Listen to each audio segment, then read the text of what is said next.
Hello everyone, in this video we will be seeing movie 2 of What If Naruto Had Ultra Instinct. So be sure to stick around until the end. Let's get started. After getting over the shock of the results, Shisui gains a psychotic look on his face. Now Naruto, the real training begins. First things first, I will be teaching you the substitution jutsu, the henge and clone jutsu. However, we may have to use a different clone because of how dense your chakra is, due to the Kyuubi chakra leaking into your system. So instead of a regular clone, you will use the shadow clones. He says, but I want you to practice hand signs before anything. I'll show you them. After he shows Naruto the hand signs, he tells him to practice them for 3 hours until he can do them without looking at his hands. He was expecting Naruto to take the full 3 hours to do them. However, he had them down in an hour, and used the remaining 2 hours to focus on his speed. He got his hand signs speed to a low genin level, which was good for him at his age. Okay Naruto, it's time to practice the jutsus I told you about now. First, the substitution jutsu. After 2 hours of practice, Naruto got the henge and substitution jutsu down. However, due to his dense chakra, his henge was solid and even came up with ideas for this jutsu with a evil gleam in his eyes, which actually scared Shisui, but Naruto promised not to use it on him.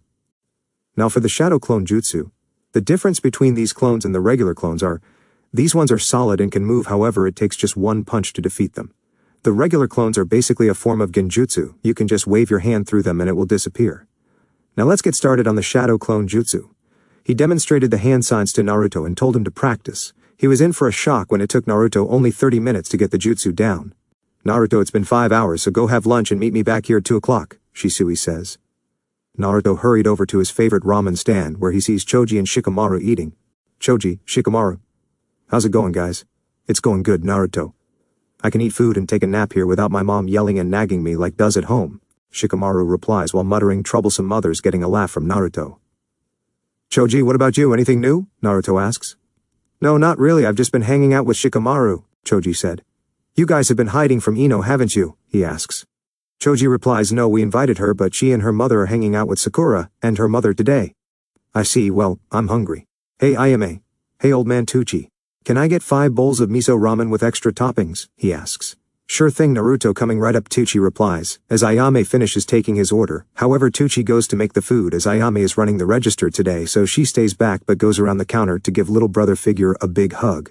So, Naruto, how've you been? We haven't really been seeing you around as much as usual. Nothing much, Ayame. I've just been hanging out looking at the clouds and reading some books. He replies only to get hit in the head with a ladle, wondering where it came from. He looks at Ayame, who has a sickly sweet smile on her face that promises pain. But for some reason he can see the death god behind her. Naruto. You haven't been reading those orange books again, have you? She asks, leaning into his face. He shakes his head frantically, looking for Choji and Shikamaru, who seem to have disappeared from the ramen shop. No, I'm not. I swear it's a book on the previous Hokages, and some minor thing I should learn at the academy. I swear, he replies, scared out of his mind right now.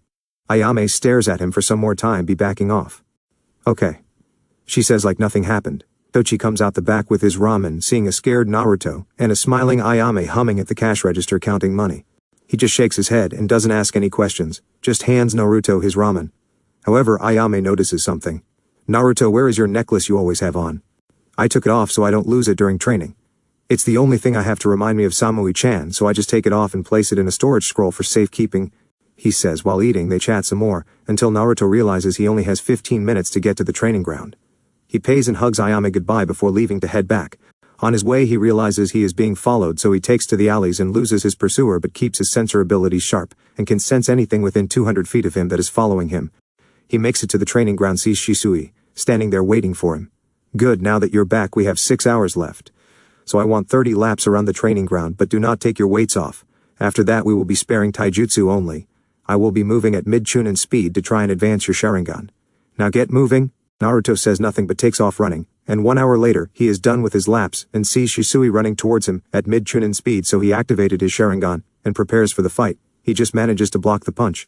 Shisui throws at him and throws a kick towards Shisui, who blocks as well. They break apart and settle into their fighting stance. Shisui in his interpreter stance and Naruto in his kame stance.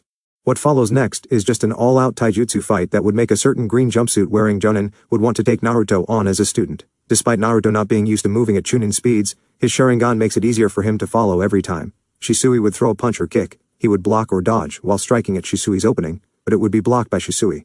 Unknown to Naruto, Shisui is purposely leaving openings to gauge if Naruto would see them, and to his surprise he does see the openings and takes them. But what has him impressed is while Naruto strikes at his openings, he is making sure to keep his guard up. However, as the fight progresses, Naruto does gain his second tomo in his right eye. However, he gets so into the fight that he is only focused on him, as Shisui sparing unknown to him. His sharingan turns silver while keeping the tomo in his eyes, and he begins dodging Shisui's punches and kicked. Even better, Shisui sees this and knows he has to end it now before Naruto's body starts to strain itself too hard. So he shins behind him and gives him a chop to the neck, knocking him out. He picks him up and sits him under a tree to get some rest. He notices they still have about 2 hours left, so he waits to see if Naruto will wake up in time so he can teach him a jutsu that every Uchiha must know. To his surprise, Naruto wakes up only an hour late and realizes his bruises are gone. Must be the fox's healing ability, he thought. Naruto, come over here. It's time to teach you a new jutsu that you must know as an Uchiha. He gets a nod from Naruto, and they head over to a giant pond located deeper into the training ground. So Shisui, what jutsu are you teaching me? He asks. Turn on your sharingan and watch, he says. Naruto does, as told as Shisui goes through the hand signs and says, Fire style fireball jutsu. He breaths out a huge fireball and Naruto can feel the heat coming from it. I can make it bigger, however that size I did is the size you need to be able to pass the test and become considered a true Uchiha. Now you have 45 minutes to practice this jutsu before I end training, and as you know I can't help you with this. You must do it on your own, he says, getting a nod in response. Naruto walks to the edge of the pond and begins to practice. He slowly goes through the hand signs and calls out, Fire style fireball jutsu. What comes out is what you would call pathetic if you can say a small stream that makes a barely recognizable fireball, but unlike Shisui's, Naruto's flames were blue due to his unusual fire affinity. Naruto was expecting to see Shisui laughing, however he had a straight face on, and Naruto could see a small side of disappointment in his eyes. Naruto sees that he has gained a look of determination, and does the jutsu again, Fire style fireball jutsu. This time the jutsu was not the right size, however it was close to half the size of Shisui's. Naruto, seeing this, gains a proud look on his face as he finds out the problem: he isn't using the right amount of chakra, and isn't letting it build up properly. He practices a few more times before Shisui calls for an end of training. Naruto was able to get his fireball to half the size of Shisui's fireball, and knows he needs maybe 2 more days of training this jutsu to get it down. Alright Naruto, that's it for the day. I have something to do tomorrow, so you have the day off. You can do whatever you want, he says, but pauses when he sees the evil gleam in Naruto's eye, and knew what it meant: somebody was getting pranked, which meant a headache for him and the Hokage. Despite Naruto being extremely mature for a 6-year-old, he still has his immature moments, which Shisui finds funny. I know that look, and please keep it to a minimum for me, that's all I ask. He says. All he gets is Naruto walking away giggling evilly, causing Shisui to inwardly cry at the problem Naruto is about to cause. Meanwhile, a certain old man who is relaxing reading his favorite orange book gets a shiver down his spine and narrows his eyes. Something tells me I'm gonna regret waking up tomorrow, he thought. Oh, how right he was. Next morning could be described as total chaos. All shops were covered in bright orange paint, feathers, and somehow filled with cats. And most, not all, of the Anbu has their gear turned pink with rainbows on it. The only shops that were not a wreck were the ones in the red light district and the Ichiraku ramen shop. So when Hiruzen woke up this morning, imagine how he felt when he opened the door to his office and seen stacks and stacks of paperwork as tall as him. If that wasn't enough, his secretary came in and told him the council has called an emergency meeting. All he could do is break down and cry. Why did Kami have to put him through this? It wasn't fair. His secretary can only shake her head at this in pity. Sometimes she feels sorry for him, but then realized all that paperwork had to go through her first, so it was all in her office before he came in. Council chambers. Hiruzen walks in with a depressing storm cloud over his head, causing some of the shinobi council to snicker at this, and while some felt pity for him. With a sigh, he very reluctantly starts the meeting. Okay, who wants to go first? He asks, already knowing why the meeting was called. A fat merchant stands up and speaks. Hokage-sama, this is an outrage. Somebody has broken into my bakery, put laxatives in my baking ingredients, and covered the shop in paint. Another stands up. Every single shop in the village minus the red light district and that ramen shop were hit. What are you gonna do about this? Who could have pulled something off like this overnight? Suddenly everybody cringed when a certain pink-haired merchant spoke up. I bet it was that damn child. You should have let us kill him when we had the chance. I demand he pays for his actions. This is unacceptable. How am I supposed to run my business with paint, feather, and cats everywhere in my store? She screeched, causing the head of the Inuzuka clan ears to bleed. Hiruzen just sighs and motions for his Anbu. Yes, Hokage-sama said, an eagle-masked Anbu. Please bring me Naruto Uzumaki, he says, and the Anbu nods and leaves. 20 minutes later he returns. I am sorry, Lord Hokage, but I can't seem to find him, the Anbu says. Hiruzen can only sigh and dismiss the Anbu. But what gets everybody is that when the Anbu turns to leave, he has a kick me sign on his back. I'll go get him, I might know where he is. Hokage training ground. Here we find young Naruto meditating in a lotus position thinking about how his latest prank went, and how he can finish the fireball jutsu. When he feels his Gigi chakra signature enter the barrier, so he stands up and greets him. "Hey Gigi, what are you doing here? I thought you were in the office right now." Hiruzen I can only twitch at this. "No Naruto, I am not. I'm in the middle of a meeting with the council, and I need you to come with me." He doesn't give Naruto time to respond and just grabs him a shunshins to the chambers. Council chambers. He and Naruto arrive and then shouting starts, however Hiruzen shuts them up with ki so he can speak. "Now Naruto, the civilian council is charging you with destroying property and breaching security throughout the entire village last night, as well as attacking an NBU officer. How do you plead?" "Not guilty," Naruto replies with a straight face.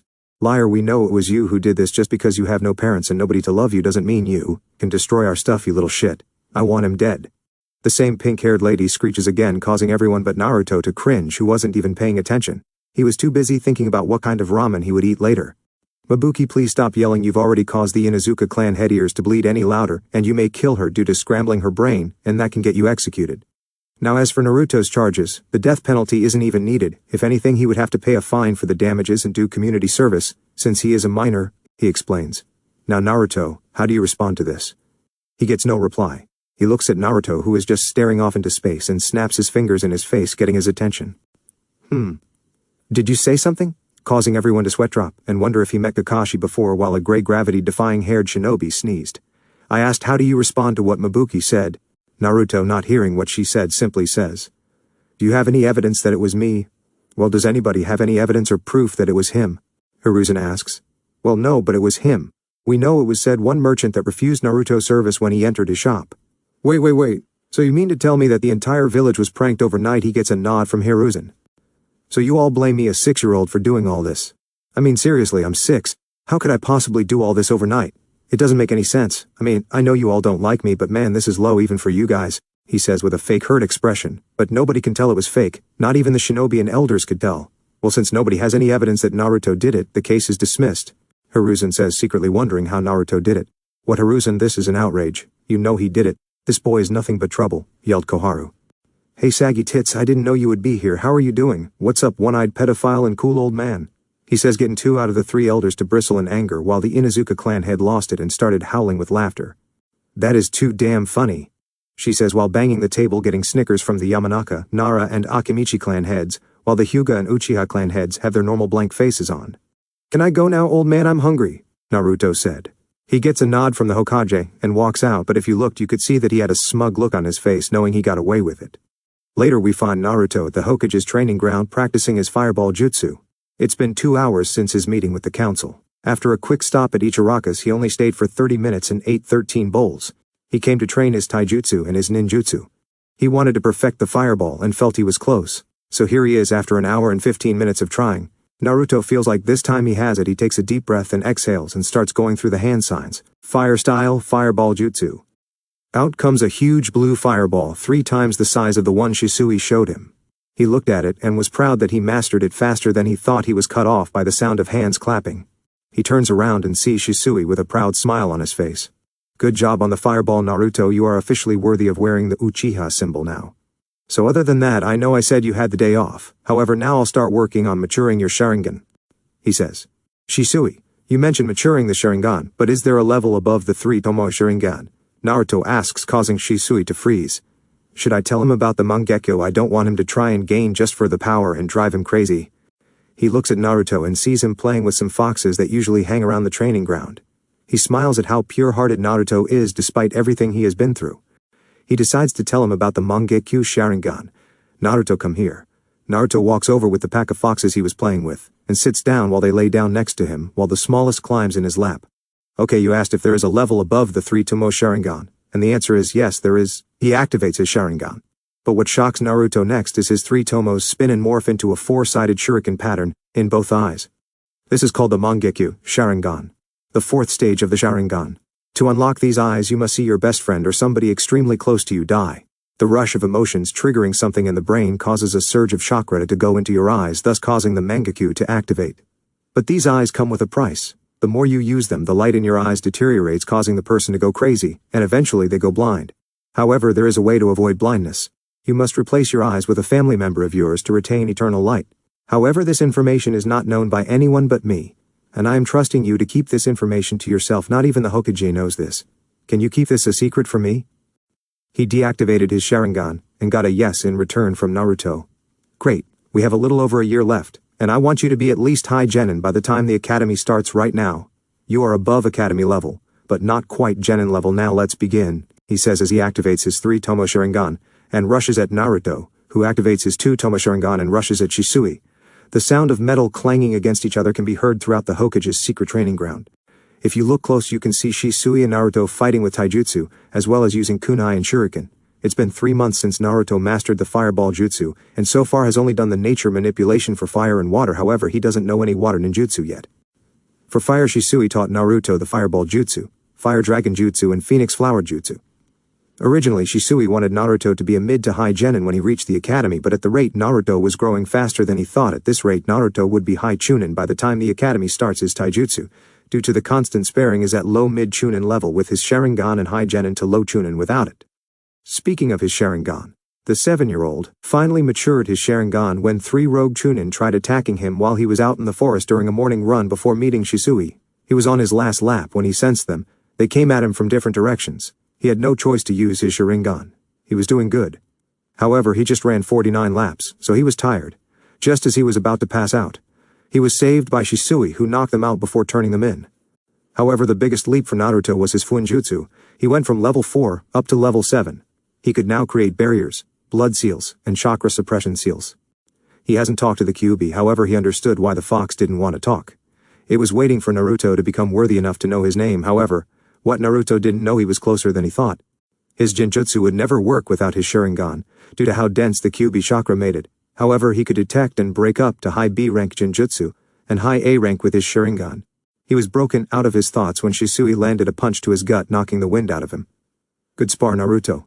Now we have 1 year left and I will teach you some sharingan genjutsu and wind manipulation. I don't have any lightning or water jutsus in my arsenal, however I'm sure your month we left you some water ninjutsu in that scroll of hers. Now another thing we will work on is your hand speed, and work on cutting down the amount of hand signs you would need for a jutsu. Now do you have any questions?" Shisui says. "I do have a question, but it isn't about the training," he says. "Okay, ask away. What's going on with the Uchiha clan? Why do they all seem so tense and on edge? I've noticed they've isolated themselves even further from the village by not allowing any non-Uchiha clan members in, and the other night I heard 2 of them talking about some kind of plan that would take place next year. So what's going on? And don't bother lying to me, I'll be able to tell." Shisui was inwardly cursing his luck for his nephew being so observant. With a sigh, he decided to tell Naruto the truth. After the Kyuubi attack, the Uchiha clan was blamed for the attack after some people, ninja and civilians, claimed to see a sharingan pattern its eyes during the attack. And we weren't on the front lines the entire fight. We were told they needed us to help secure civilians after and injured to safety and keep watch. Shortly after the attack, 2 of the elders, I'm sure you can guess, who had the Uchiha clan relocated to the outskirts of the village, claiming it would be for better security of the village. However, we were the only clan moved around. All this happened before Hiruzen officially retook the Hokage position, so he couldn't do anything about it since it happens in private while Minato was alive, so, since it during his reign, he would be the only one to cancel that order. However, he is dead now. Years later, the village continued to ostracize the Uchiha clan, and they have gotten tired of it, so me and Itachi have been undercover trying out the plot. However, with what you just told me, I can only think of one thing they would result in doing, and that is a coup d'etat. But that would just cause a civil war, and possibly start the 4th Shinobi War. And the world cannot handle another war, Shisui explained. Naruto took all of this in shock that the Uchiha would really go as far as starting a civil war to get the respect they want and to clear their name. "I think you should tell Gigi what we just found out, but leave me out of it. I won't tell anybody about this because I know there are spies in the village from the one-eyed pedophile and his emotionless booty tag Ambu. He probably plays with it while they sleep," he says, getting a sweat drop from Shisui. Seriously, he's only 7, and he already knows about that kind of stuff, he thought. However, Naruto had a point. He did need to tell the Hokage about this. "Alright Naruto, you're dismissed for the day. We start the rest of your training tomorrow," he says as he shunsins to the Hokage's office, leaving Naruto by himself. "He seriously needs to teach me that," he said to himself. He said as he walked off. If he would have turned around, he would have seen the group of foxes that usually play with him disappear in a cloud of smoke, as well as a lizard-looking creature with wings disappearing a cloud of smoke as well. Hokage's office. Shisui arrived in the Hokage's office, but to his shock and luck both Hiruzen and Itachi were in there. "Good, you're both here. I think I made a major breakthrough in our mission." Itachi, as soon as he said that, the Hokage put his hand up and dismissed his Anbu. He let out a chakra pulse looking for any intruders from root and found none. Then he put up a privacy seal in his office and let Shisui speak. Okay, the only thing that I've been able to come up with is that the Uchiha clan are planning a coup d'etat, he said, getting a shocked look from both Hiruzen and Itachi. How did you come up with that idea, Shisui? It doesn't make sense. The Uchiha clan isn't that big and are outnumbered in the shinobi side by a ratio of 25-1. How would they possibly plan a coup with such low numbers when luck clearly isn't on their side? Itachi says, however. Shisui instantly replies, think about it, Itachi. The Uchiha clan have grown tired of how the village and people are treating them. What better way for a power hungry that thinks with their fighting instead of their actual brain? A coup d'etat is the perfect plan to overthrow a village that treats them like shit. You are the most level-headed Uchiha, and a Sharingan prodigy second to none other than Madara Uchiha himself, yet your eyes are not good enough to see what's right in front of you. You know I'm right in this. The Uchiha clan cannot simply see the forest for the trees. They believe that a coup would work when actually it would fail, resulting in the near extinction of the Uchiha clan. Unless they have something big planned. Maybe outside help from another village, or help inside from some ninja or ninja clans. He says. Hiruzen meanwhile has a serious thought on his face, then decides to speak up. Shisui, although I am not disregarding your assumption, you've given me some good points to look at, but I need actual proof. If they are planning a coup d'etat, then I will try to sort this out peacefully. We cannot afford to have a civil war break out. He replies, getting a nod from Shisui. He looks at Itachi, who has a thoughtful look on his face. Itachi and Shisui, I want you both to try and figure out what they are planning and report anything you find to me. If they are planning a coup, I want to know when and how they will pull it off. Dismissed. He drops the seal and Itachi vanishes while Shisui stays behind. So Shisui, how is your A-rank mission? I assume he has made progress. Hiruzen days. Yes, he has made a lot of progress. It's a good thing you had me train him before the academy. They would have wasted his talents. I did, however, lie to Itachi about him being the most level-headed Uchiha, and being the best Sharingan user only behind Madara. Those titles belong to Naruto, but he doesn't train with his Sharingan all the time. Sometimes I fight him with my Sharingan activated while he leaves his off. If I had to gauge his skill level, I would say without his Sharingan he is high Genin to just under mid Chunin taijutsu-wise. However, with it I would say mid to high Chunin. However, his speed I would day high Chunin. Ninjutsu only, since he only knows jutsu for only one of his chakra natures. However, I have a feeling that he will be an all-around shinobi with skills in every area. I do have one request. I suggest introducing him to Anko. I believe she would do great knowing Kiyomi had a child and is around.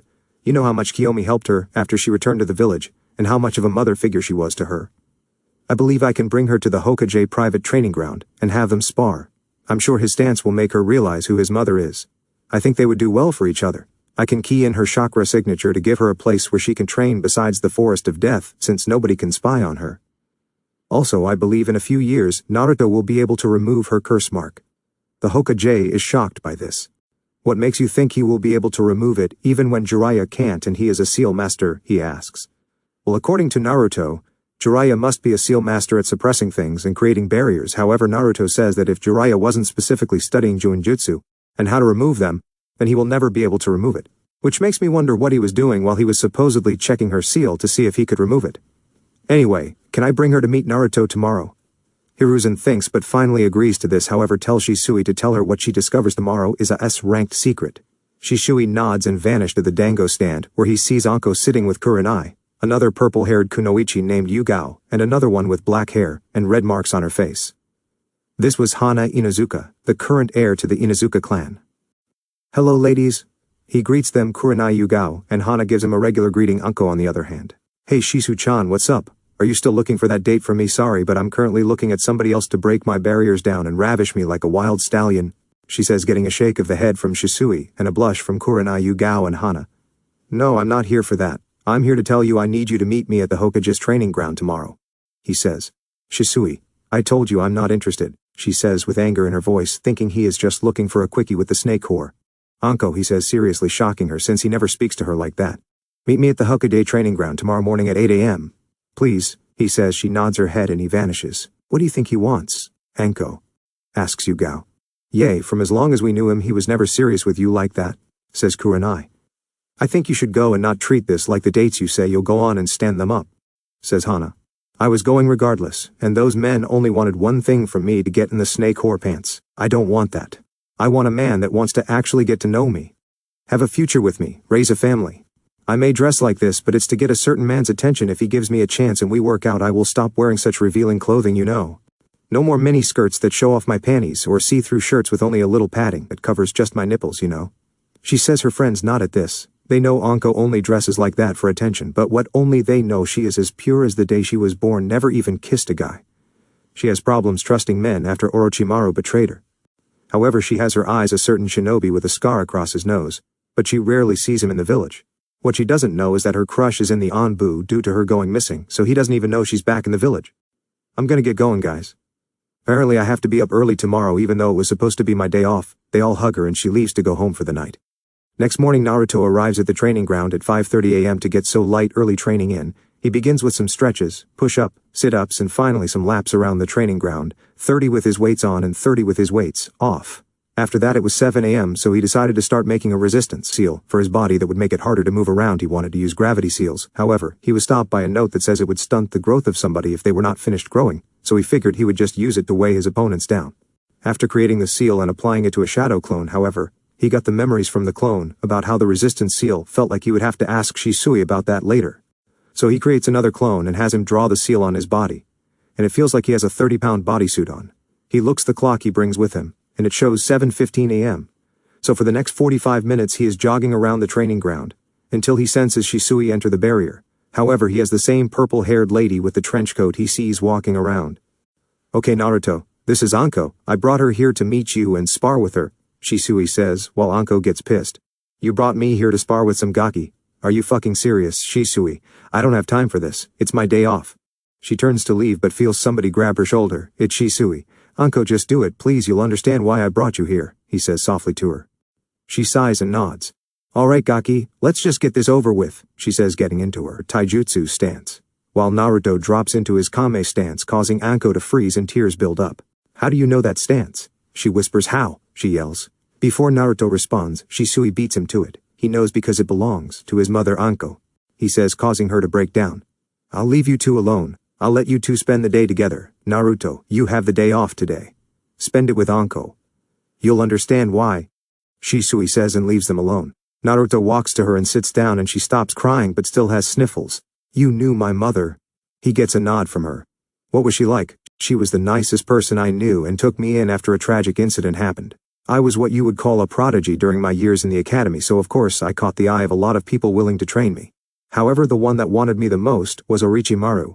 He was one of the legendary Sannin who wouldn't want to train under him, so after I graduated the academy, he took me under his wing and trained me. However, we went on a training trip, and when things went horrible, I didn't know he was experimenting on humans and killing them. I didn't even know he was responsible for a lot of our jonin and civilians going missing. So during our training trip he trained me in poisons and medicine. However, the medicine was his way of covering up for his experiments, and had a hidden section of his lab where he would take what I made and inject them into humans and none of them would survive. One day he made a breakthrough, cursed seals in his search for immortality. And since he ran out of guinea pigs he strapped me down and bit me on the neck, giving me the very first curse mark.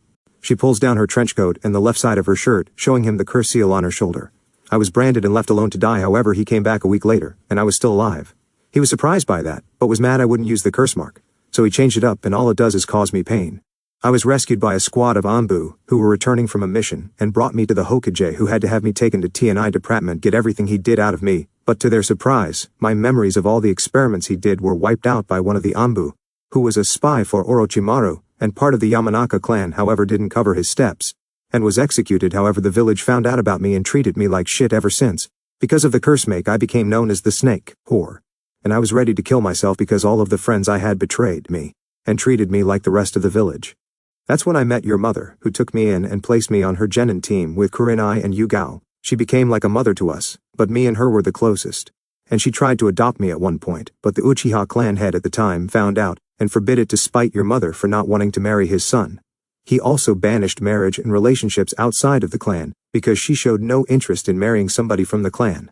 There you have it, my story. I was close to being raised as your sister, and I was robbed of that. I didn't even know she was pregnant with you. I guess she kept it a secret since I have a feeling your father isn't an Uchiha. So tell me about your life.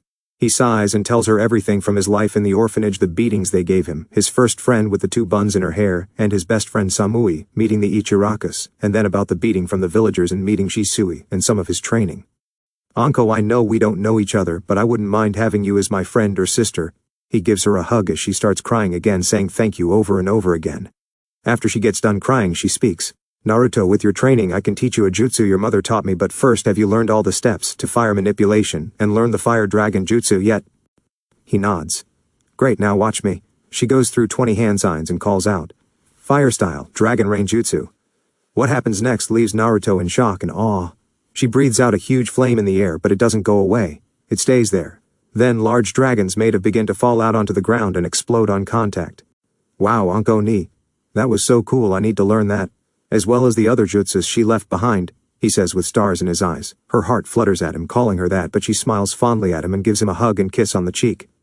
Don't worry, Naru-chan, I'll teach you this and one more jutsu she made that requires water affinity like me. Do you have that as well? He nods and tells her his 4 affinities. She is shocked but gets over it. Okay, good, I can only help with your fire and water. Those are the only 2 I have, but I'll teach you what I can for the next year, she says. Now this jutsu requires a high water affinity due to the fact that it's an offensive and defensive jutsu at the same time. She goes through 20 hand seals. Water style, Octo Shield Jutsu. What happens is she is surrounded by a large body of water, acting as a shield. However, there are 8 tentacle whips of water at the top of the shield. She moves her hand, and one of them moves towards a small tree, knocking it over. Whoa, cool. But do you really need to use all 20 hand signs? Shisui told me I can perform jutsu with less hand signs if I practice. You must have known these jutsus for at least 10 years. How come you use all 20 hand signs still? I don't get it, he says. Oh my dear little Naru-chan. I can do the Dragon Rain Jutsu with 3 hand signs, however, I need 5 for the Octo Shield Jutsu. I should be able to get the fire down to 1, but the water will stay at 5 since my fire is the strongest of the 2 affinities. Okay, that makes sense. I guess now let's eat before we start training. We have about 8 hours left until my training is done for the day, he says as he unseals 2 bento boxes with chicken teriyaki, rice and vegetables and 2 bottles of fruit juice. Why do you have 2 bento boxes and bottles of juice? She asks. Well, one of them was for Shisui, but he left, so I figured you can have it. He says they began eating, and Anko is shocked at how good it is and compliments him. As they eat, they talk about dreams for the future and whatnot, and she can't help but smile at his dream. After they finish, she stands up and stretches. Alright, Naru-chan, time for tour 2. Training, she says with a certain glee and sickly sweet smile on her face, making Naruto regret this. Oh shit, what have I done? He thought, crying anime tears. 1 year later. It's been a full year since Naruto met Anko, and it's been hell for the last year. He has been coming home with bruises that even the Kyuubi had some trouble healing for a while, until it was used to healing them and only took a few minutes.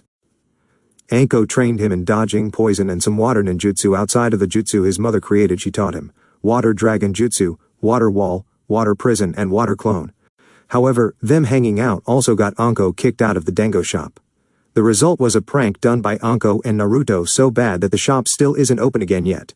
So now she usually eats at the Akamichi barbecue shop or the Ichiraku's ramen shop, which now sells dango and sake. Of course, the civilian council tried blaming Naruto and Anko for the prank, however, like last time it resulted in Naruto getting off with no punishment, along with Anko, who openly laughed when Naruto openly insulted Danzo and Koharu to their faces. Now, however, we find the 8-year-old sitting at the training ground working on his wind chakra nature. By splitting a rock in half but can only get it halfway, he would use shadow clones, but he rises to use them except for jutsu practice, and not chakra control or nature manipulation. Shisui taught him 4 wind jutsus from scrolls he collected. He taught him wind style, gale palm, wind style, vacuum blade, wind style, wind bullet and wind style, sonic boom. This is Naruto's favorite wind jutsu, because you clap your hands and it creates a tunnel of wind, while crescent-shaped blades of wind move around in the tunnel and cut the opponent up. It's been an interesting yet hectic year for Naruto. The last nurse alive that helped deliver Naruto revealed who his mother was to the public, thinking the Hokage wouldn't do anything to her, because he was old and too kind. What happened to her was, she was tortured by Anko, who managed to torture her for 48 hours straight, non-stop, while keeping he alive before she finally killed her when news got out that he was the son of Kiyomi Uchiha. The village treated him even worse, knowing she was the most hated Uchiha since Madara Uchiha, all because she didn't want a loveless marriage. The Uchiha clan started to act like they cared, but Naruto knew otherwise. They just wanted the sharingan to remain in the Uchiha clan. However, they also wanted the Kyuubi under their control, but they were stopped by the law stating Naruto can never be adopted or taken in by anybody. He also met Sasuke, who tried to belittle him every chance he got, but each time Naruto would look at him with a blank face and walk away. He also met Kurenai, who he recognized from the orphanage, and she became somewhat friends with her, only somewhat, because he told her he learned to read from the Icha books, and Kurenai hated those books. He also met Yugao and Hana. He didn't mind Yugao since he knew she was the same cat-masked Ambu that used to watch him. Now Hana was a different story because she tried to tease him, not knowing he already had the talk.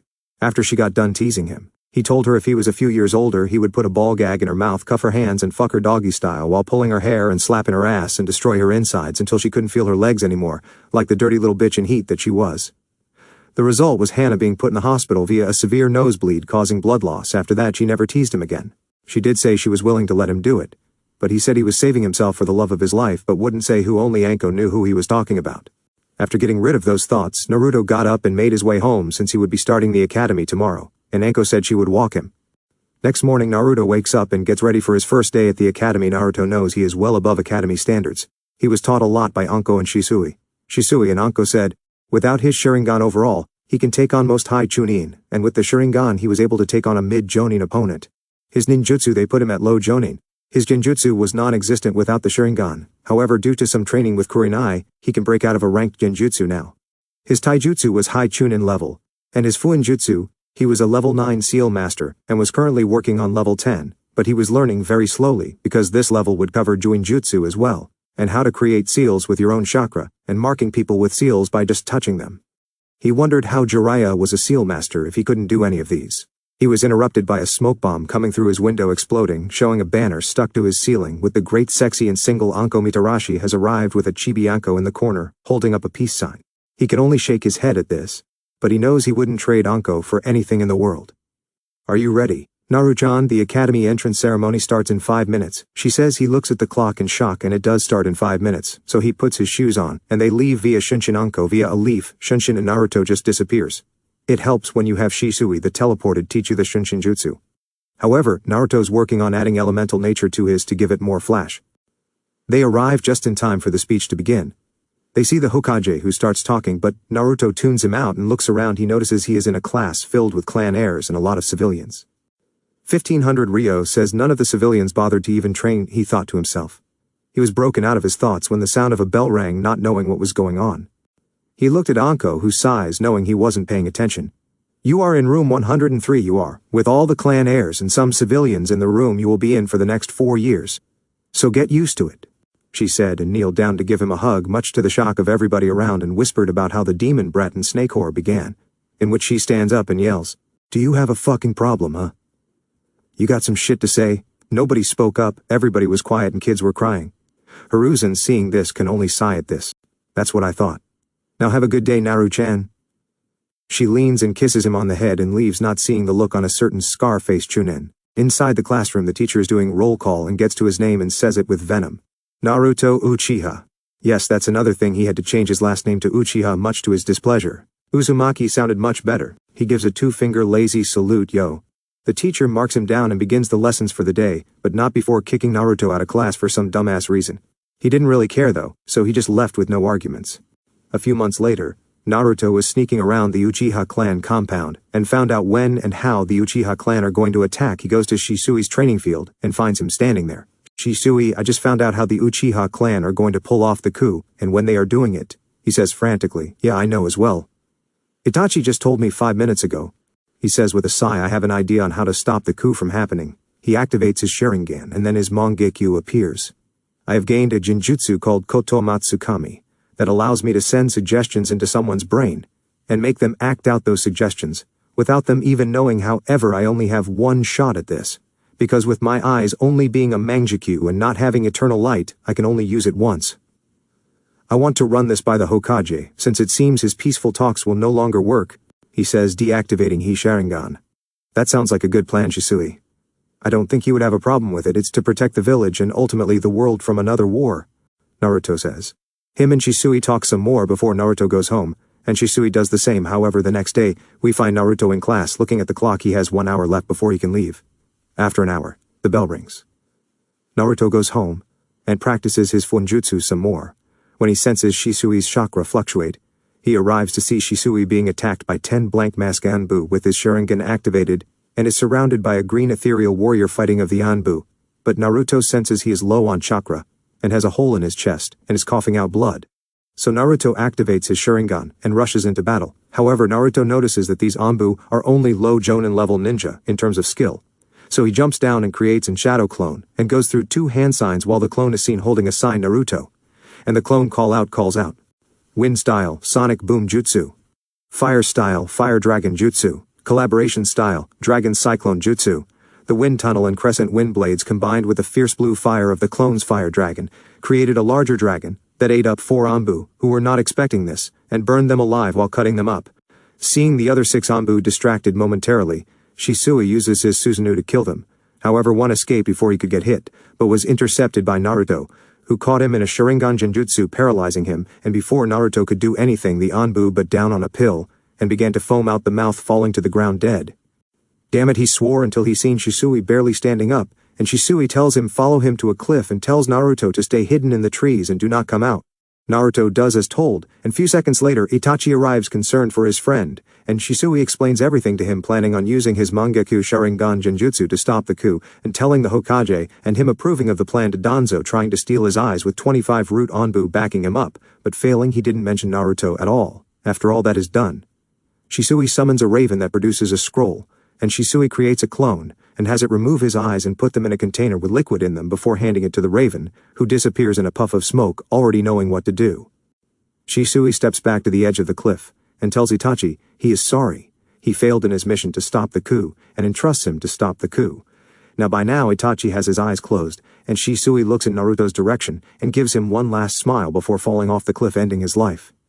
Shisui Itachi yells, as he tried to stop his friend from doing this and fails. He closes his eyes and blood starts to come from his eyes. He opens them to reveal his 3 pinwheel Sharingan eyes and leaves not even noticing Naruto up in the tree crying his eyes out. He opens them to reveal his Mangekyou Sharingan. His has 4 choked-mo spinning around his pupil. Imagine Madara's Mangekyou, but with 4 instead of 3. A week later news has gotten out that Shisui was dead, and everybody mourned for his death via suicide. They couldn't believe it, but it was true. But some people within the Uchiha clan claimed it was Itachi, even after finding Shisui's suicide note causing him to lash out and attack 3 members of the police force before his father stopped him. Meanwhile, everyone who knew how close Naruto was to Shisui went to check him, and he wasn't home, and he wasn't at the Hokage training ground. They looked all weak but gave up knowing he was alright, since it's literally impossible to sneak up on him and they didn't feel his chakra spike. Meanwhile, Naruto was sitting in the same tree he watched Shisui take his life and staring at a kunai activating and deactivating his Mangekyou. He hasn't been training with it yet because he doesn't know what his can do. He is removed from his thoughts when the same raven Shisui summoned appeared in front of him. It dropped a scroll in Naruto's lap and disappeared. Naruto opened the scroll and channeled chakra into it before a bot fell out along with the vial with Shisui's eyes. Naruto. I know this will be hard for you to cope with it. My death was necessary for the village. Even if I succeeded in stopping the coup d'etat, I would most likely have died within the year anyways. You see, Naruto, what nobody knew was that I had multiple tumors grown in my body that would have required the world's best medic to remove, and she is no longer in the village. I am talking about Tsunade Senju, the granddaughter of the first Hokage Hashirama Senju. Now do not go blaming her for not being here to save me. I didn't find out until a week before we discovered the Uchiha clan's plan to take over the village. I am happy, Naruto, that I got to meet you and spend time with you. I cherished every single moment I spent with you. Despite you being my nephew, I couldn't help but look at you as my little brother that I always wanted but never got. I have left my eyes to you, because like I told you before, you will need to gain eternal light, and despite having the QB sealed in you, it cannot stop your eyes from losing the light. Only slow down the process. I want you to practice with your Mangekyou, and master them, and transfer switch my eyes with yours when everything starts to become a blur. Once your eyes reach that stage, they will deteriorate at a faster pace. I would suggest you having somebody you trust do the transplant for you. Keep my eyes on you at all times. You cannot let them fall into the wrong hands like someone like Danzo. The ability to basically control someone's mind would be dangerous. I so suggest placing a barely noticeable blood seal on your body and keeping them there until you need them. Now I'm here to tell you the abilities of the Mangekyou Sharingan. The first is the Genjutsu. I have Koto Matsukami. It lets you go into the mind of someone to either give them suggestions or take info out of them without them even knowing you did it. The second ability is the most powerful Genjutsu that can only be broken by another Mangekyou Sharingan. Only if their will is stronger than the caster of the Tsukuyomi. This Genjutsu lets traps your opponent in a world you control for 3 days. However, in the real world, it only lasts 3 seconds. Third, we have Amaterasu black flames that burn for 7 days and 7 nights, and can only be extinguished by the caster of the flames. Next, we have the ability to control the shape of the Amaterasu flames called Kagutsuji. Next there is the Kamui, and long-range and short-range move to absorb anything including yourself into your own pocket dimension. The left eye is long-range, while the right eye is short-ranger. Next we have the Susanoo, an ethereal warrior made of chakra, the ultimate defense of the Mangekyou Sharingan used for offensive and defensive fighting. Finally, we have the Izanagi and Izanami. Izanagi is a genjutsu that allows you to control reality and cheat death. The cost is the eye you use goes blind, and the only way to regain the eyesight is an eye transplant or unlocking the Rinnegan. The Izanami is a genjutsu that affects your opponent through physical contact between them and the user, and unlike the Izanagi, where you alter destiny, the Izanami decides for you. That is all I know about the Mangekyou Sharingan and abilities. I need you to burn this note after you read it. You cannot afford to let the Uchiha clan find this note. I'm sorry, but this is goodbye forever, Naruto. Please do not fall down the path of darkness, and do not go looking for revenge. I have a feeling Danzo may come after me for my eyes since I seen how he was looking me when I told my plan. Let things run its course. And if Danzo comes after you, then you may take him out. However, don't do anything foolish. I have high hopes for you, and I know your mother would be proud of you to see the man you will become ill. See you again someday, but not to swoon. Hopefully grow up and start a family, preferably with that girl Samui if you ever find her again. I'm sure your mom would like some grandbabies. I'm rambling now. See. Stay strong, work hard, and never forget who you are. Shisui Uchiha. Naruto burns the note after reading it again one more time, and using his sharingan to remember it word for word. He gets up with a look of determination. He places a small blood seal on the inside of his bicep, and stores Shisui's eyes in it. Then he gets up and begins practicing his Mangekyou abilities. Meanwhile, a certain fox in a cage looks on at Naruto's determination, and notices the darkness that was forming again simply vanished. It was at that moment where the Kyuubi deemed Naruto worthy, and would leave him a few parting gifts for when he is finally set free from his prison in a few years.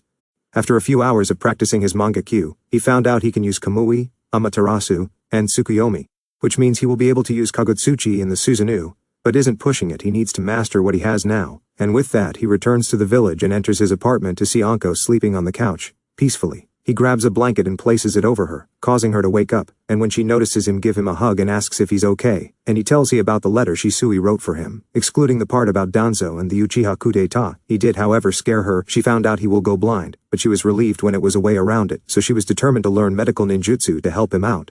When the time came for the transfer, it was past midnight when he finally went to sleep. He still has the academy to go to after all.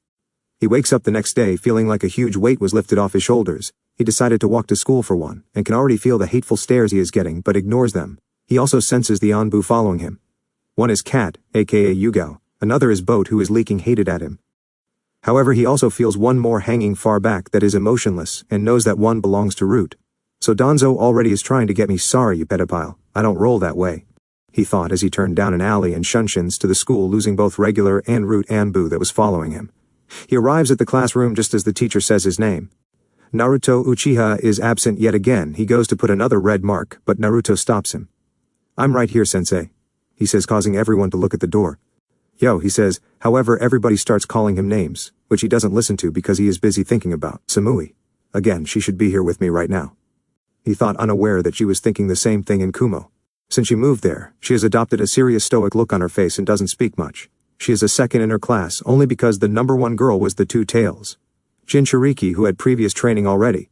She kept her blonde hair in the same style and never took the necklace off unless she was training. She doesn't talk to her parents at all, and they honestly don't care. It's funny how they treated Naruto with hate. But love the Jinchuriki that live in Kumo. Naruto told her the second day because she told him her secret of believing monsters lived in her closet and under her bed, and he told her about the Kyuubi. She can't wait for the day she can go on a ninja mission to look for him because she still believes he is alive. Back to Naruto. He finally stops staring off into space and comes back after the insults come, and in typical Naruto fashion he responds. I'm sorry, what was that, he said, making everyone including the teacher fall over. He shrugs and goes to sit down. The class remains the same except he didn't get kicked out, he was just ignored. Not that he really cared. Lunchtime came around and he took out a bento and started to eat and look up when somebody stood over him and he saw Sasuke along with his fan club. And Kiba. For some reason, as far as Naruto remembers, they don't like each other. Hey look everybody, it's the loser, from the loser side of the Uchiha clan, Kiba says, getting laughs from everybody. Yay losers, stand up and bow to your superiors. I'm a part of the main family and son of the clan head, Sasuke said. However, Naruto just ignored him. However, what Kiba said next set Naruto off. Yay, you heard him, stand up and bow to your superiors. You could be like us, but you're nothing but a branch member because of your mother, instead of her obeying the clan like a good little bitch.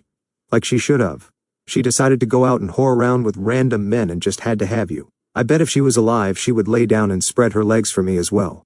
The next thing Kiba knew, he had a fist in his stomach, and was coughing up blood a lot from a broken rib puncturing his lung. The teacher with the scar across his nose sees this and rushes over.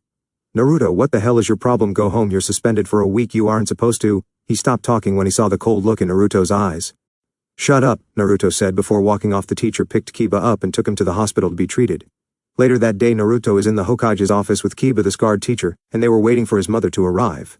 There was a knock on the door. "Come in," Hiruzen says, and in walks a lady he recognized from the council meetings, and Hana, who blushes when she sees Naruto again, remembering what he said to her last time they talked, getting a raised eyebrow from Hiruzen and her mother. "Sume, I'm glad you could make it on such short notice. However, there was an incident in school between these two, which landed Kiba in the hospital. But he was able to get treated and patched up," he says. Suna nods at this. "I'm aware there was an incident at school. However, I want to know what happened because I've met Naruto before, and it would take Kiba doing or saying something stupid for Naruto to react like that. So what happened?" Kiba stayed silent and refused to answer. So Naruto said everything that happened, which Kiba denied. So Sume asked if Inoichi can come search his memories, and within 20 minutes in he came and searched Kiba's memories for the incident, and revealed what Naruto said was indeed true. Kiba had a scared look on his face, from the looks his mom and sister were giving him because they knew who his mom was. Kiba then starts throwing insults at Naruto, who of course once again isn't paying attention, and is reading a book on Fuinjutsu, and looks up with Kiba pointing at him, and everybody waiting for his response, and simply replies, "HM, what was that?" pissing Kiba off, and Hiruzen was hoping Naruto doesn't start showing up late to everything. Hiruzen dismisses everyone. But Sume asks a question. "Naruto, why was Hana blushing when she looked at you?" she asked, curious of what was going on.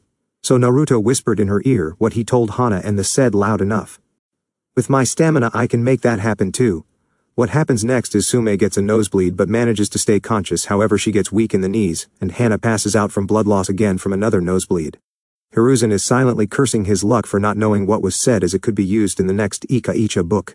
Everybody leaves but Naruto, who stays behind to hang out with his Gigi and talk. He leaves at night and smells blood, and notices 2 chakra signatures killing everything. However, one is fluctuating like his does. When he uses the Kamui to teleport himself into his dimension, he activated his own Kamui, and went into his own dimension, and traveled around the Uchiha clan district, seeing Itachi killing his own clans. So this is the way you chose to deal with the coup, Itachi. I don't know if Shisui would approve of this, but I'll trust your judgment if Shisui wanted you to deal with it. He thought to himself just as he was about to leave, until he noticed a guy in a mask walk up to Itachi and say something to him before leaving. Interesting. So that is the guy claiming to be Madara Uchiha. I've seen pictures of Madara, and this guy doesn't even have the right body size, and I can tell he uses a jutsu to disguise his voice. Something isn't right here, he thought before moving towards his house before exiting his pocket dimension, and going to his house. I need to practice the Kamui more. It takes 4 seconds for me to activate the Kamui. That's too long for me. I need it to be instinct activated. Then I can start trying on the Kagutsuchi and Susanoo. I need to learn some more of my mom's ninjutsus as well. I heard she had a lighting jutsu she couldn't handle due to her lighting affinity not being strong enough to handle it despite her doing all of the exercises, he said to himself before falling asleep. He wakes up in the morning walking. He can hear the people talking about the Uchiha massacre, but he remained calm because it didn't affect him. When he was asked why, he said the only person he cared for from the Uchiha clan was dead before the massacre happened, but would never tell who it was. He gets to the classroom, and the teacher comes in and says both Uchiha have the entire week off from school to deal with the massacre. All Naruto did was packed a week's worth of clothes, and stayed at the Hokage training grounds and trained his mangekyu techniques, and begin on lightning manipulation. The following week he was supposed to return to school. He was walking when he saw an old lady struggling with her bags and decided to help her out, but she lived on the other side of town and arrived at school 3 hours late. "Naruto, mind telling me why you're late?" the teacher asked, knowing he wasn't paying attention. To his surprise, Naruto answered right away. However, the answer is what pissed him off. "Well, you see, I was on my way when I spotted an old lady struggling with her bags, and I walked her home, but I had to take the long, easy back due to a black cat getting in my way," he said. Silence. Everybody but the teacher and Sasuke, who was brooding, had the same thought. Does he really expect us to believe that? Damn it, I have a Kakashi in class. This was going to be a long 4 years. 5 years later. Naruto was walking down the streets of Konoha on his way to the academy for graduation. It was finally time for him to graduate and become a genin. It was 5 years because the Sandaime decided to add an extra year in not wanting to send kids out at 12 years old on dangerous missions. He wanted to add 2 years, however he had to make it 1 year due to being outvoted by the civilian council, who had children in the academy, and with the vote of the Uchiha clan not being counted anymore, he lost the vote. Naruto was excited even though his skills are way above genin level. Without his sharingan, he is at low mid jonin. However, with his sharingan activated, he can take on a high jonin, but it would be close. Now if we were to use his mangekyu, he can take on a mid Anbu level opponent. Speaking of his mangekyu, Naruto was able to summon the Amaterasu flames almost instantly. His Tsukuyomi lasted the full 3 seconds in the real world. He got the Kamui down to 1 second, however it was still too slow for him. The guy who used it at the Uchiha massacre used it instantly. He unlocked Kagutsuchi, and was a natural at it. However, he has yet to unlock his Susanoo yet, but he isn't worried and doesn't want to stress his eyes yet. His relationship with Anko has grown, and it was like they were together his entire life. She even took over his second bedroom and made it her own, although he didn't mind. Kurenai was finally able to get over her issue with Naruto, and they became close. Hana tried to convince him to let her take his virginity when he became a genin. However, he turned her down but introduced her to Genma, who he was cool with after meeting him during one of his pranks on a civilian shop that Genma didn't really like because the merchant was a major douchebag. They have been together for 3 years now. He met Hayate through Yugao and asked him why he was always coughing. He told him he had a lung disease that nobody found a cure yet, and Naruto vouched to find it for him. Kurenai was secretly dating Asuma, who Naruto met a few years ago. After his return from the Guardian 12 position, he decided to let them remain a secret. Now the 13-year-old has finally reached the academy finally and is ready to take the exam. Why hello Naruto, nice of you to join us after all. You're only 3 hours late, Iruka said with an eye twitch and barely contained anger. He took over after Naruto's second year, after he decided to retire from Anbu. After seeing Anko back in the village, he tried to talk to her, but both of them would stutter and blush before saying goodbye. Naruto found it pathetic and decided after he graduates he will get them together, as he already had a plan. However, Iruka's assistant Mizuki was pissed that Iruka waited for him to show up. He wanted the demon brat to fail, and he would make sure he did. Well, you see, Iruka-sensei, I was walking to school when I must have taken a wrong turn along the road and got lost. He says, which was true. However, nobody believed him. Whatever, just sit down. He said, now, since Naruto is here, we can begin the first test, which you have 45 minutes. The first test is a written test. The sound of a head hitting the table was heard, and it was Naruto who did it. It wasn't a secret he hated written tests. He found them pointless, even though he always passed. 45 minutes later, all the tests we completed. Alright, everyone outside for the next portion of the exam. Kunai and shuriken throwing, followed up by a taijutsu spar against Mizuki, in which you have to last at least 2 minutes. The clan heirs all did good except Ino Yamanaka, who got a 4 on kunai throwing and a 5 on the shuriken throwing. The only person who did worse than her was Sakura Haruno, who got a 3 on the kunai and a 2 on shuriken. Naruto was wondering how she was the best kunoichi in the class with skills as pathetic as hers. It was now Sasuke's turn, in which resulted in high-pitched squeaking from the Sasuke fan club. Okay Sasuke, go ahead, Iruka said. Sasuke says nothing, and just throws the kunai land in 9 out of 10, causing his fangirls to scream, then throws the shuriken and hits 9 as well. Ah, Sasuke-kun is so cool. Marry me Sasuke. Look at T Sasuke-kun go. The fangirl screamed out. Alright, last up Naruto, Iruka says. Naruto walks up and throws one kunai out. A pulse of chakra from Mizuki causes it to move to the left and he completely misses. Everyone laughs, but Naruto releases ki, shutting them up. Hey Iruka-sensei, can I restart? Apparently Mizuki can't control his chakra, and it interfered in my test. Mizuki agrees, because he also felt the chakra pulse. Naruto throws at kunai and shuriken and hits all 10. He cheated. Yeah, there's no way he is better than my Sasuke-kun. You're Sasuke-kun, he belongs to me, no me. Shut up, Iruka yells with his big head jutsu. Now everyone inside for the genjutsu portion of the test. You have to break out of a D-rank genjutsu. Then we move on to the final part of the test. However, Mizuki will be doing the genjutsu while I grade them. However, I will be in charge of the ninjutsu portion, he says. Everybody breaks out of the genjutsu portion until it's Naruto's turn. Mizuki goes through hand signs for an B-ranked genjutsu. However, Naruto still breaks out of it faster than most did on a D-rank genjutsu. Iruka, not knowing it was B-ranked genjutsu, past Naruto, missing the smug look Naruto gave Mizuki for knowing what he did. Alright class, everybody wait here, and I will call your names for the ninjutsu portion, and determine if you passed or not, he explains. After the ninjutsu portion is over, Naruto will put his plan into motion to get Anko and Iruka together. After a while, all of the class had taken the test except Naruto, which baffles him how Ino took hers before him, and her last name begins with the letter Y, but he doesn't dwell on it. So after Ino comes in, it's finally his turn. Okay Naruto, for this, I need you to perform the substitution jutsu, the henge, and make at least 3 clones. Naruto shocks them by doing the first 2 without hand signs, substituting himself with Mizuki's chair, causing him to fall, and switching back, making the chair fall on his face. He then henged into Shisui even with the sharingan activated when he released the henge. Iruka noticed the sad look in his eyes and realized Shisui was the person Naruto cared about the most in the Uchiha clan. Okay Naruto, I need you to make at least 3 clones for me. Naruto nod and uses the one-hand sign, Shadow Clone Jutsu. 3 perfect copies of Naruto appear, and Iruka has his jaw on the floor but recovers from his shock. I'm sorry Naruto, but we can't pass you since you have to make a regular clone, Mizuki says with a smirk. However, that smirk goes away when Iruka speaks. What are you talking about, Mizuki? Of course, if he passes he could have used an elemental clone if he wanted to. All the test said was to create 3 clones. It never mentioned what kind. Congratulations, Naruto, you passed. He hands him his headband with a smile. Shisui would be proud of you, Naruto, he thought to himself. Meanwhile, Mizuki had to come up with another plan to get the forbidden scroll to take to his master. Naruto puts the headband in his pocket and slips a piece of paper into Iruka's pocket before leaving. Hokage Monument at the top 8 p.m. Don't be late, dress nice. Iruka only looks at the note before burning it, and wondering why he should go but trusts Naruto and walks back to the classroom. Naruto enters and Kiba has to open his big mouth. Ha, I guess the loser couldn't pass a simple exam, what an idiot, he says, causing everybody to laugh at Naruto except Shikamaru and Choji, who can see the headband in his pocket, and a certain pale lavender-eyed Hyuga who watches him from afar. Iruka enters and shuts everyone up with his big head jutsu. Congratulations to everyone that passed the test. Tomorrow will be team assignments in the morning at 8 a.m. However, before Iruka can finish, Naruto leaves. Well, once again, congratulations and good luck in your ninja careers, he says as he goes home having 3 hours to get ready. Naruto arrives at Enko's house with a black dress she left at his house that showed off her womanly figure that would have made any man pass out with a nosebleed, but Naruto didn't mind, he only had eyes for one person.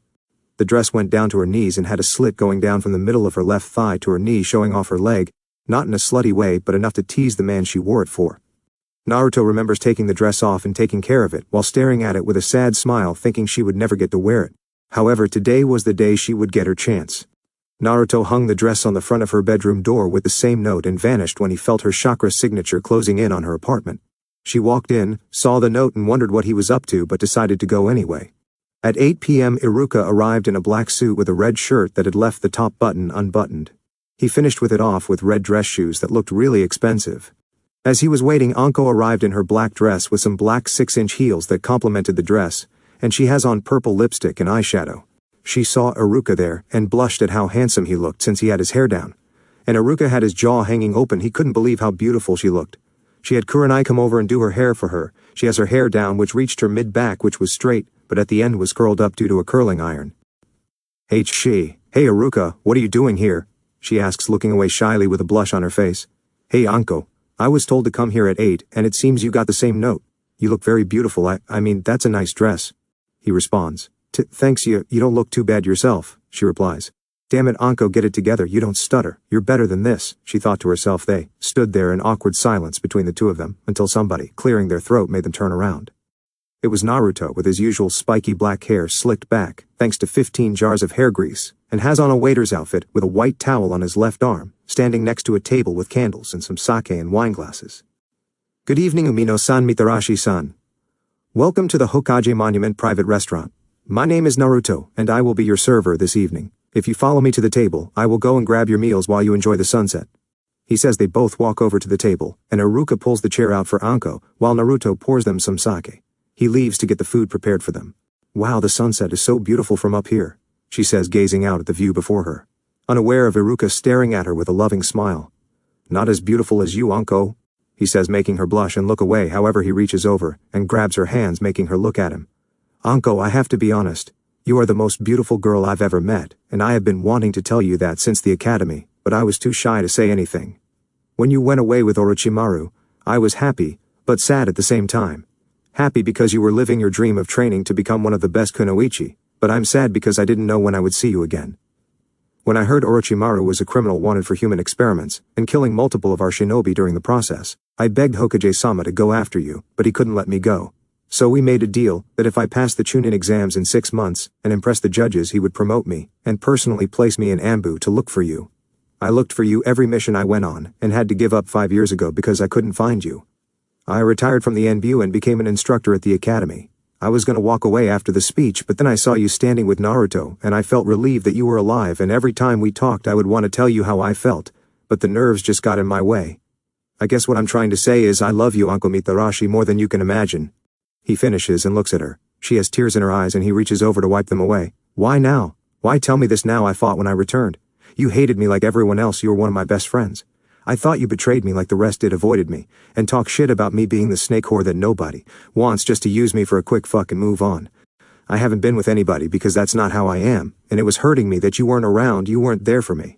Yes, I met Kurenai and Yugao, but it was too late. By that time I had already began not caring anymore and stopped taking shit from people. I wanted to kiss you so much when I see you again, but I couldn't bring myself to do it. I was mad at you, but my feelings for you caused me to act shy around you. So why tell me now? She asked. I honestly don't know why, I just feel like I can't hold in my true feelings for you anymore. That would be my doing, Naruto says as he returns with the food. I placed a seal on both of your chairs that makes you tell each other your true feelings. I got tired watching you two stutter like some idiots around you, so I made this plan to get you guys together. Anko, you deserve happiness the most out of anybody in this village, and as my sister I couldn't let you live your life alone. I saw the look you had on your face when you showed me the dress when you tried it on. Iruka, I saw the look in your eyes every time I mentioned Anko around you, so I knew this had to be done, he says as he takes the seals of their chairs. Now before we get to the food, I have one more surprise for you. Anko? She gets a curious look on her face. I have finished studying Genjutsu, and mastered all levels to sealing levels by Konoha standards and the first 2 of the Uzumaki sealing levels left behind by a woman who would have been my godmother. The reason I am telling you this is because when you were sleeping over my house I took that time to study that curse seal on your neck, he says as she reaches up to her neck to cover the seal. What I've discovered about the seal is it has 3 layers. The first layer is one that feeds off nature energy, and it mixed with his own sinister chakra that gives a rush of power and acts like a drug that should be addicting. My guess is whoever he puts the curse mark on uses the power once and immediately get addicted to it, drawing them to him for training to get more power. The next layer is a mutation layer with DNA from all kinds of animals. My guess is you are supposed to transform temporarily into some kind of beast if you draw on enough power. The final layer contains what only I can say is a part of his soul. Why it's there I don't know, but I can destroy it. Even though it's a small portion of his soul, he will still feel pain like his insides are burning. There was also supposed to be a tracker seal on you. I'm so he can know where you are, but I guess he was in such a rush to finish this and messed up the tracker seal. The seal only causes you pain because you are resisting the power that is flowing through you. He says shockingly that he studied the seal without her knowing and found out all of that, while Jiraiya only found out about the nature chakra and Iruka because Naruto was a seal master even greater than Jiraiya. So what are you trying to say to me, Naruto? She says he knows she is serious because she never calls him that. It's always Naru-chan. What I'm saying is after your date I can remove it for you. The only downside is you will be in pain because of the nature chakra and his chakra being forcefully removed from you, and you will have severe chakra exhaustion, and some of your organs will start to malfunction without a medic around. I have a medical seal that will repair your body after the seal is removed. Since I can't place it on you while I am removing the curse seal, so I will have to place a paralyzing seal on you, so you can't move. I need you to be completely still, and the pain will be excruciating, and I just wanted to check if you would want to go through that, or want another suppression seal placed on it. If you want it removed, we have to go to the training ground we use, but Iruka will have to wait outside since he isn't allowed in the barrier that protects it from anybody not keyed into the barrier. I have everything set up there for the removal, but if you want the suppression seal I can do it now. It's up to you, he says. She gets a thoughtful expression on her face taking all of this in. She can either go through excruciating pain and almost die to have it removed, or just get a suppression seal placed on it but still feel pain from the seal, although a little she makes up her mind. Naruto, what would happen to you during the seal removal? I know something will happen to you, so what is it? She asks. I'll only have chakra exhaustion, but due to the QB, I should be good in the morning. Yes, I know about the QB Iruka I've known for 7 years. He cuts Iruka off as he is about to speak up. On top of that, I'll just be sore in the morning, but I should be fine as the day goes on. You, however, Anko, will need to be on bed rest from the strain on your body for maybe 3 days. Oh, and your chakra control will be bad, maybe taking you down to Chunin level control. But that's only because your reserves are going to expand over the 3 days bed rest. So you will go from mid-Jonin reserves with high Jonin control to low Anbu level reserves with Chunin level control. He says. Okay, I want this shit off tonight. I'll have Yugao stay with me the next 3 days. She says she is happy that it will hurt like hell, but it's worth it. And if it's anybody she trusts the most with this, it's Naruto. Great. Naruto claps his hands once and clears his throat to put back on his waiter voice. He removed the lids on the plates of food. For the lovely young lady we have chicken katsu served with white rice and tonkatsu sauce with some gyoza on the side, he says. Thank you, my good man. This looks divine, Anko says, playing along with Naruto in her own proper rich voice. Now for the gentleman here we have goyachan puru served with fried rice, and on the side we have kale kobachi, he says. Iruka, deciding to play along with them, says. Thank you, kind sir, I shall recommend this restaurant to the highest people possible. They all stare at each other before breaking out in laughter. Now for dessert, I have prepared a triple chocolate cake served with ice cream. He says he puts the dish on the table and sees Anko drooling at the sight of the cake and ice cream. She stands up and gives Naruto a big hug, which he returns. Thank you so much. So much, Naru-chan, for doing this for me, she whispers to him, Iruka. Seeing this, can't help but smile at this. Anko sits down and they begin eating and talking about missions and random stuff. It was now 10 p.m., and they were at the training field getting ready for the seal removal. Naruto gives her a t-shirt and some sweatpants and tells her he doesn't want her to ruin the dress after her fantastic date, so she goes into the woods and changes, placing her dress in a storage scroll. She come back ready but nervous, until Iruka kisses her on the cheek and says she'll be fine. She blushes, but walks to Naruto. She has a look on her face and nods at her, getting what he means. She rushes and gives Iruka a passionate kiss before running towards Naruto to being the removal. They reach the ceiling area. Iruka can't see inside, so he is worried for Anko, but will trust Naruto if Anko does. Okay, Anko, are you ready? Naruto asks as she nods. Okay, I need you to take your shirt off and lay on your stomach so I can get started. She does as told, and when she lays down she can't move anymore, and she realizes it must be the paralysis. Seal Naruto sighs and begins to rapidly go through about 50 hand signs and call out. Cursed, seal removal, seal obliteration. He channels a huge amount of chakra and touches her curse mark, and she screams out in pain that she has tears coming from her eyes. This continues for 5 minutes, but she passed out after 30 seconds of pain. The first 2 layers of the seal disappears, and the third one turns into a small white snake that tries to slither away. He activates his Mangekyou sharingan. Amaterasu. He sets the snake on fire, killing it, and then cancels the flames after letting them burn for an extra 10 minutes to be safe. In the Hidden Sound village, Orochimaru is on the ground, screaming on the ground, writhing in pain. It feels like his body is burning from the inside out. Medic, a silver-hair med-teen wearing spectacles, was doing whatever he could to stop the pain but was having no luck. Naruto finished removing the seal, and you can't even see that it was there. He removes the paralysis seal, and Anko's body begins to go into shock and her breathing speeds up. Naruto hurries up and places the medical seal on her, and after 10 minutes her breathing returns to normal, although she is still passed out. He puts her shirt back on her and carries her to Iruka, who had a worried look on his face. But Naruto told her it was a success and that she was just sleeping, and asked him to take her home so he can clean up. After all, he still had one more promise he needed to keep. After Iruka leaves, Naruto enters the barrier again after making sure to key in some of the Kyuubi chakra so the barrier security alarm doesn't go off. Naruto sits down and creates a clone with a paralysis seal for himself. The clone nods at what to do as he goes into his seal. Naruto's mindscape. Hello Kyuubi, are you ready for your freedom from this prison now? Of course I'm ready, although you took an extra 3 years, Kyuubi said with an eye twitch. Sorry about that, I learned to summon Kami, but that process of removal would take 5 hours, and I know you want to be out as soon as possible. So I learned the first 2 levels of Uzumaki's sealing, since it covered sealing and unsealing tailed beasts. The process only takes about 30 seconds, but it will hurt like a bitch on my end, he says, rubbing the back of his head, reminding the Kyuubi of a certain blonde-haired Hokage. Wow, you've really outdone yourself. You came along farther than I expected, Kyuubi said. So do you deem me worthy of your respect and knowing your name? Naruto asks. Oh, you've been worthy and had my respect since the death of your uncle. Before you interrupt me, I will explain.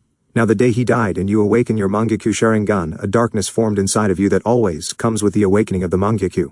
When you read that letter and saw that the pedophile Danzo tried to kill your uncle for his eyes and was ultimately responsible for his death, you were thinking about getting revenge, causing that darkness to grow. However, when you read that, he doesn't want you to go out looking for revenge and falling down the wrong path when he mentioned your mother and Samui, how he wants you to grow up and have a family.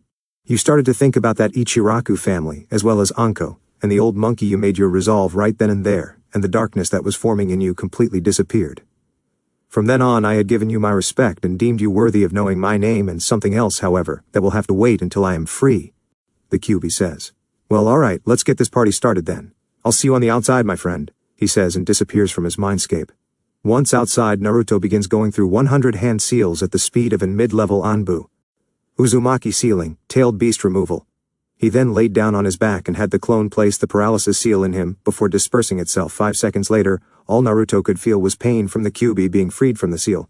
30 seconds later, the Kyuubi was outstanding at all its might.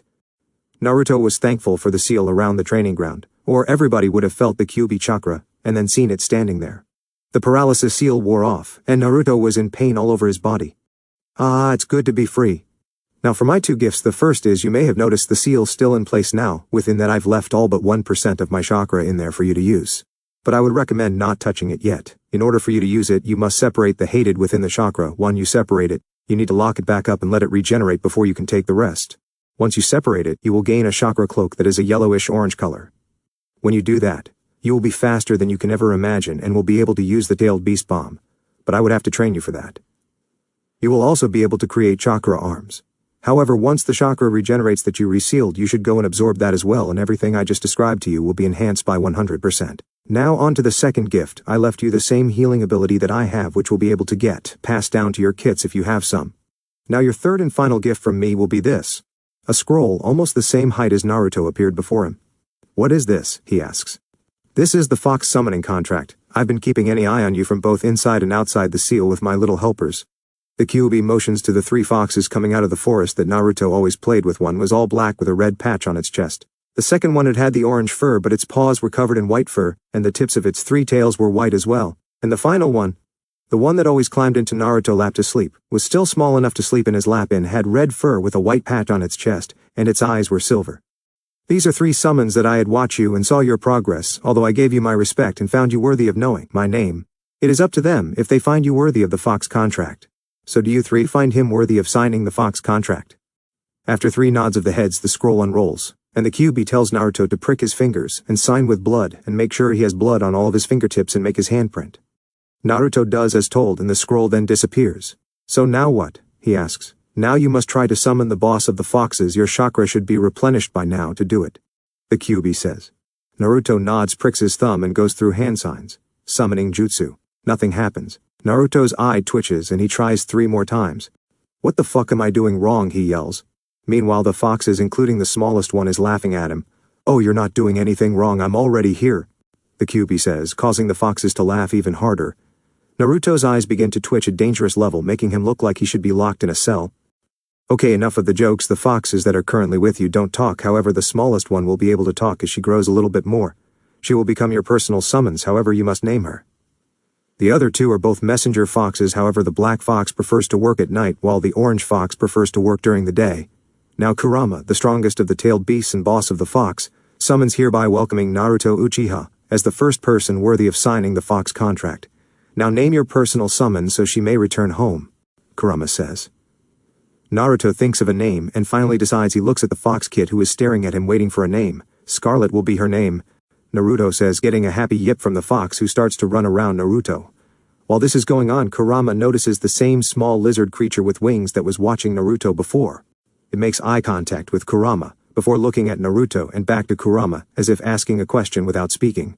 Kurama nods and the creature disappears in a poof of smoke. So they want him as a summoner as well. That is interesting, but they have my blessing to give him the contract, Kurama thought. Well, I better get going. I only have a few hours left before I have to be at the academy for team assignments and my body hurt. He gets a chuckle from Kurama, who nods and disappears along with the other 3 foxes. Naruto collects everything and shunsins to his house. He decides to sleep on the couch, too tired to move to his bed. He wakes up the next morning at 7:30, so he showers and puts on his outfit. It's the same thing Shisui wore, except Naruto's didn't have the high collar or the Uchiha clan symbol. He simply refused to wear it, and he didn't have a sword on his back. His headband was on his forehead, brushing the bangs out of his eyes, but he had 2 of them going down the side of his face. He walked to the academy, ignoring the stares and glances towards him, and he made it to the academy. 45 minutes gets to the classroom, and of course Kiba speaks up. Hey loser, this is for people who graduated, now get lost, causing everybody to laugh at Naruto.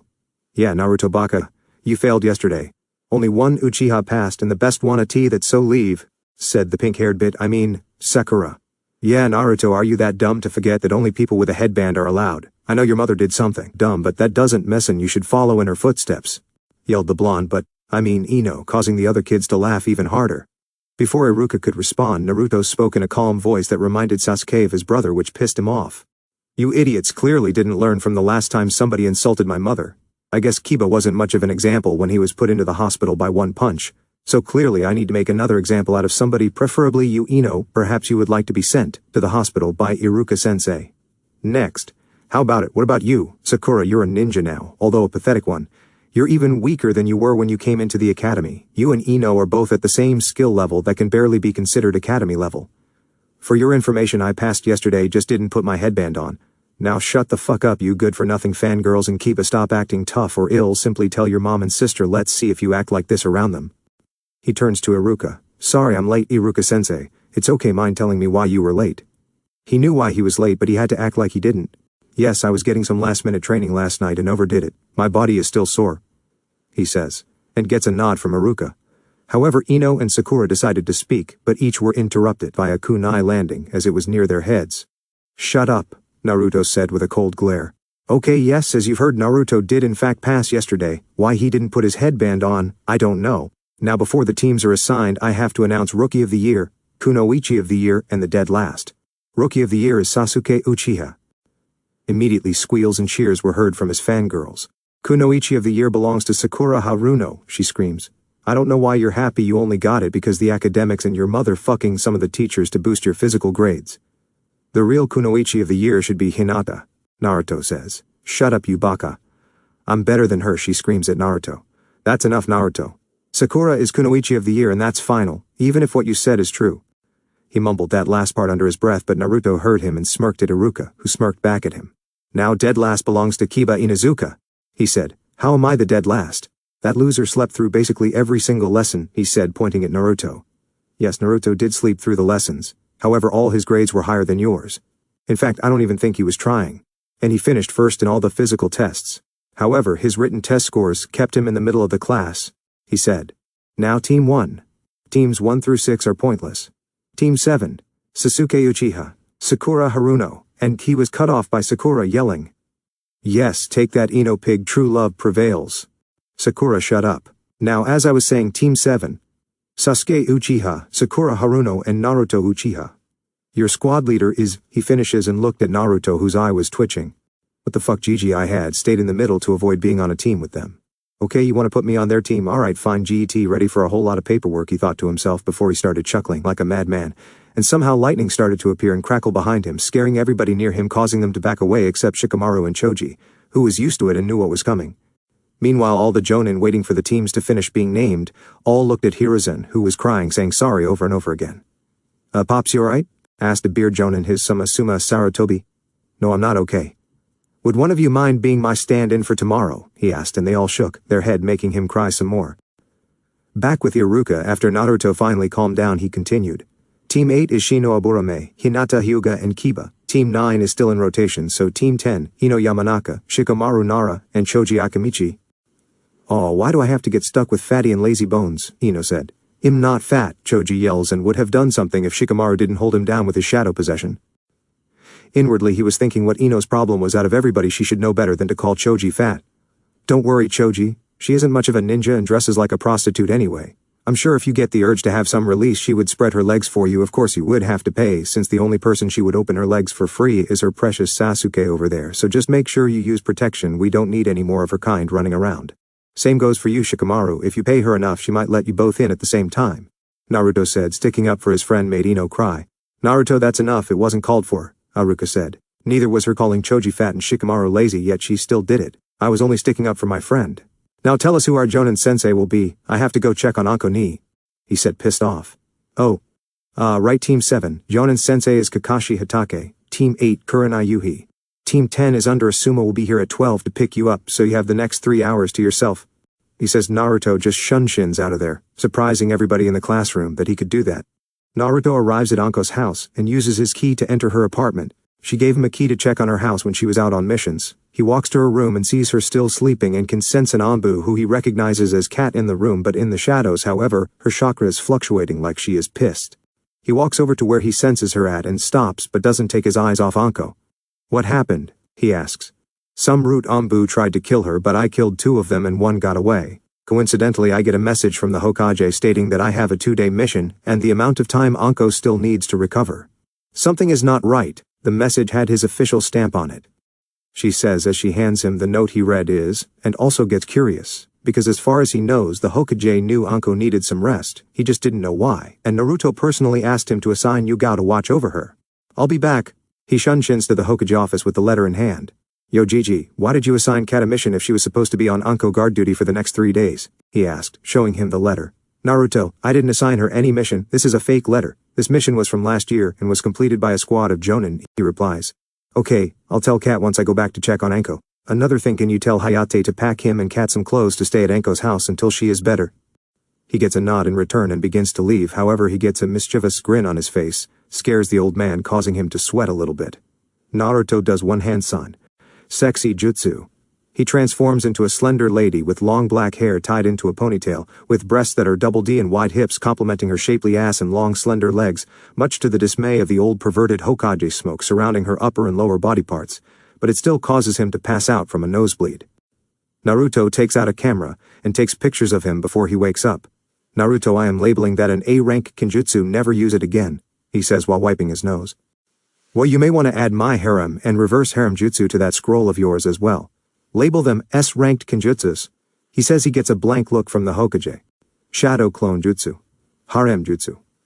What happens next makes the Hokage pass out again with a much bigger nosebleed. Standing in front of him are 20 naked ladies. However, much to his disappointment again, smoke is covering their upper and lower body parts. Naruto one again pulls out his camera and takes pictures. The Hokage wakes up and immediately puts them big in the scroll as A and S-ranked Kenjutsus. He calls for Mina, his secretary, who falls victim to the reverse harem jutsu. Now this shocked Hiruzen, because Mina was a woman who openly hated perverts and did not like that kind of thing. So Hiruzen made it an SS rank Kenjutsu, since it works on someone who isn't a pervert. Okay, Naruto, never use those again, Hiruzen says. Alright, by the way, why wasn't Mizuki at team assignments this morning? He asked. Oh, he was caught trying to steal the forbidden scroll and Hibiki had his way with him. Too bad Anko missed out on it. But it turns out he was working for my former student Orochimaru, who gave him the curse seal.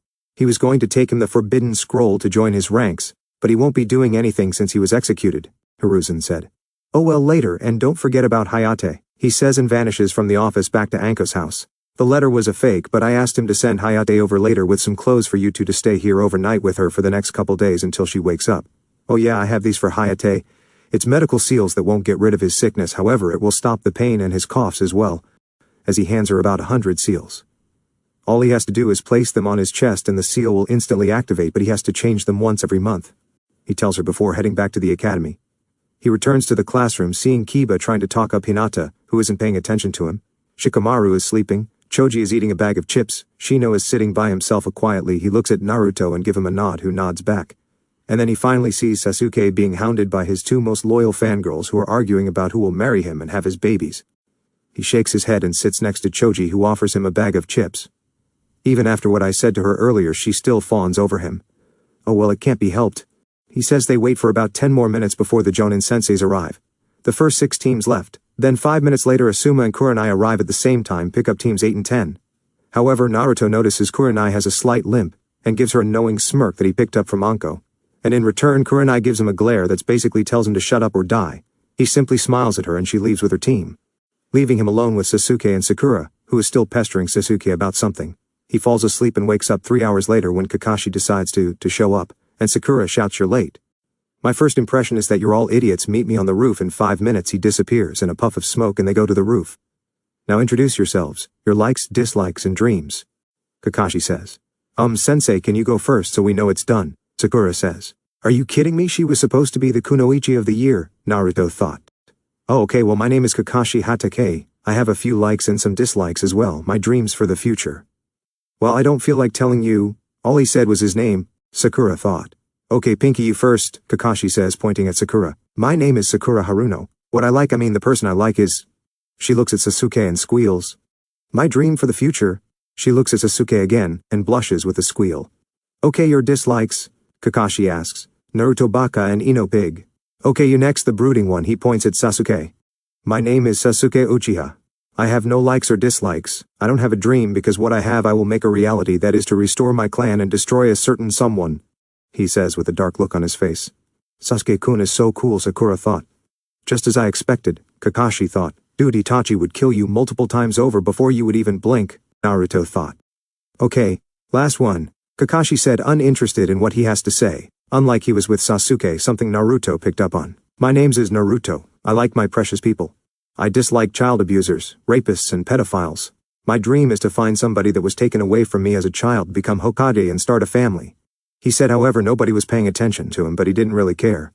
Alright, meet me training, ground 7 for your graduation exam, at 7 a.m., Kakashi says. Wait. I thought we were already genin, Sakura said. No, that was just a genin hopeful exam. This test tomorrow is the real one, and 66% of the teams never make it. So I'll see you tomorrow at training ground 7 at 7 a.m. Oh, and I suggest you don't eat breakfast, you'll throw up. He vanishes in a puff of smoke. Sakura once again asks Sasuke on a date, yet he refuses, and she turned blame Naruto, but he left as well. So she decided to do what she usually does. She goes to stalk Sasuke, well, watching over him from afar is what she calls it. Next day Naruto wakes up at 8:30 and eats breakfast. He left at 9:45 via Shunshin. He arrived at training ground 7 where Sakura yelled at him. You're late, Kakashi-sensei said, to be here by 7, it's almost 10, you baka. She swings her fist at him, but he just leans back and she falls on her face and starts to complain about her dress being ruined. 10 minutes later, Kakashi arrived. Yo. You're late. Sorry, I was on my way when a black cat crossed my path, so I had to go the long way around. Liar. I bet I know that cat, Naruto thought. Anyway, you have until noon to get these bells, Kakashi said as he pulled out 2 bells and a timer. But wait, Kakashi-sensei, there's only 2 bells and 3 of us. Sakura replies. Quite observant of you, Sakura. The one who doesn't get the bell gets sent back to the academy, he says. I can't afford to not be on a team with Sasuke-kun. I need to get those bells for us. Then he will love me and ask me to marry him, Sakura thought. I need those bells I have to pass in order to kill him, our resident emo thought. I wonder what Samui is up to right now. I know she's still alive out there. I can't feel it. I hope she's taking care of herself, Naruto thought. After the 2 bells are collected, whoever has them can eat these bento boxes. Kakashi shows 2 bento boxes and 2 out of the 3 stomachs growled, and they looked at Naruto, who was lost in thoughts until Sakura yelled in his ear, "Hey Baka!" which resulted in her getting backhanded to the ground. Will you stop yelling? Damn it, it's not necessary. What are you looking at me for? He says. You ate breakfast, Kakashi stated. Yeah, and what's the fucking problem, Cyclops, he said. Still pissed Sakura for yelling in his ear. I thought I told you not to eat breakfast. No, you made a suggestion. If I suggested you go make out with that green spandex wearing freak, would you listen? No, you wouldn't. So let's continue. I need to get my fucking ear checked. Which was a lie. He wanted to check on Enko and see how she was doing, but they didn't need to know that. I guess I wouldn't listen to your suggestion. Okay. You have 2 hours, time starts. Now. All 3 of them vanished. Let's see. Sakura is in the bushes to my left. Sasuke is in a tree about 50 meters out, and Naruto is— wait a minute. Where is Naruto? I can't sense him or smell him. Kakashi thought. He pulled out a certain orange book and began walking through the forest. Okay, I have wires set up that should wrap him up and I'll be able to grab the bells and give one to Sasuke, she said out loud, not even noticing Kakashi right behind her. Sakura. She turns around and Kakashi puts her in a D-rank genjutsu that she should break out of easily.